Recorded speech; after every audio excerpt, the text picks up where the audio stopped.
I want eat your pancreas. Chronic pancreatic ഡിസോർഡറുള്ള നമ്മളെ നായകനോട് നായകൻ പറയുന്ന ഡയലോഗാണ് I want eat your pancreas. ഈ ചെറിയ ഡയലോഗിന് ഈ ഒരു മൂവിയിലുള്ള ഒരു ഇമ്പാക്റ്റ് ഉണ്ട്.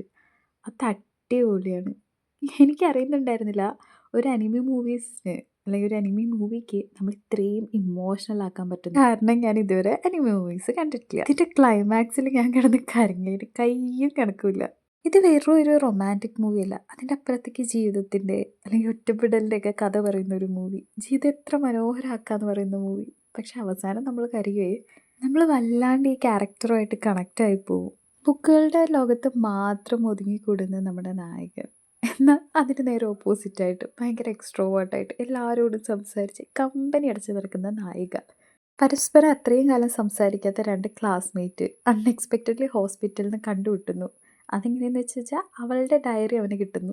എന്നിട്ട് അവൻ മനസ്സിലാക്കുകയാണ് ഇവൾക്കിനി കുറേ കാലം ഇല്ലാന്ന്.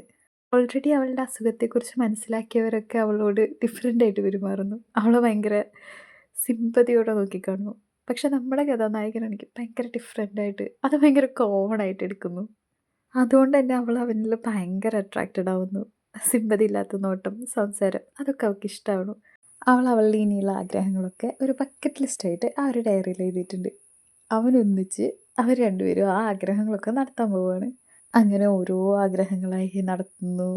അവനോട് ജീവിതത്തെക്കുറിച്ച് അവൾ പറയുന്നു. അവൾ ഹോസ്പിറ്റലൈസ്ഡ് ആകുമ്പോൾ അവൻ ഭയങ്കരമായിട്ട് ടെൻഷൻ അടിക്കുന്നു. അവളുടെ ഒപ്പമുള്ള ഓരോ മൊമെൻറ്റും അവൻ എൻജോയ് ചെയ്യുന്നു. ഉള്ളിലിവിടെ ഒരു പേടി വരുന്നു, അവൾക്കെന്തെങ്കിലും പറ്റിപ്പോവും. അത്രയും കാലം ബുക്കുകളിൽ മാത്രം ഒതുങ്ങിക്കൂടിയ അവന് അവൾ ഭയങ്കര ഡിഫറെൻ്റ് ആക്കുന്നു. ഈ മൂവിയിൽ അവരുടെ ഒപ്പം നമ്മളും അറിയാണ്ട് സഞ്ചരിച്ചു പോകുന്നു. അവരുടെ സങ്കടം നമ്മുടെ സങ്കടമാവുന്നു. അവർ ഹാപ്പി ആകുമ്പോൾ നമ്മൾ ഹാപ്പി ആവുന്നു.